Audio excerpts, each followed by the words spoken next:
Good Erev Shabbos, everyone. Have you noticed that Judaism and fire are interconnected? Tonight we're going to be lighting Friday night candles, which is with fire. Tomorrow night we're going to make Havdalah with a candle, which is fire. The beginning of this week's Torah portion speaks about Aaron having to light the Chanukiah, the menorah in the temple, which is, of course, fire, an essential part of the service.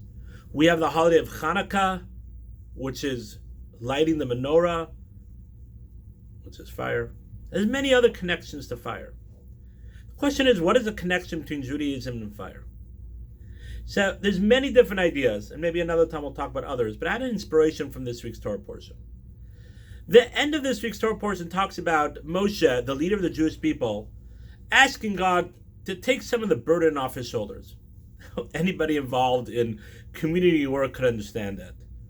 Needing to take some of that load and spread it out. And God said, okay, I got you. So what does God do? God tells Moshe to gather the 70 elders. And it says he took some of his ruach, some of his divine inspiration, and he gave it to the 70 elders, and they became part of the leadership of the Jewish people. But the Talmud tells us something very powerful, and Rashi quotes it.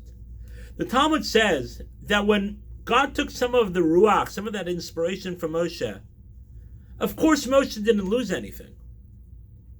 All it was that he took from him and gave to them, but Moshe still had the same. And you can ask, how's that possible?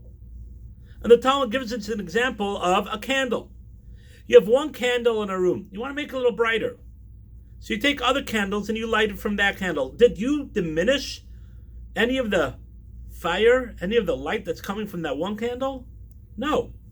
It just spreads more. But it doesn't take away from the original. And what do you have? You have a room that's more lit. It has more light. It's easier to see. It's brighter. It says the Talmud that was the same thing with Moshe, and the same thing with spirituality. You can never take away from what you have if you're giving to others.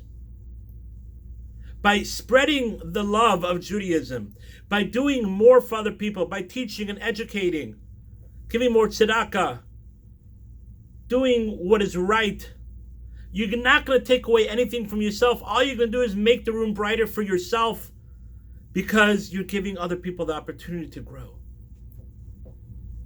And that's one inspiration that I had, that Judaism connected to fire. Because that's the same thing with all of our Judaism.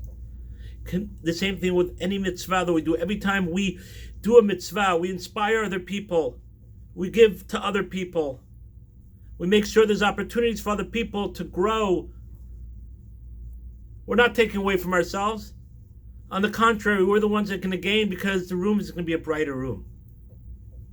So let's all take this piece of inspiration and go into Shabbos when we light those candles, remind ourselves the same way the fire doesn't go out any quicker, on the contrary, now the room is brighter. So too, when we give forth to other people, when we do chesed and do mitzvot and give opportunities, we're making the world brighter for ourselves, and we don't lose anything out of it. Wishing everyone a beautiful Shabbos.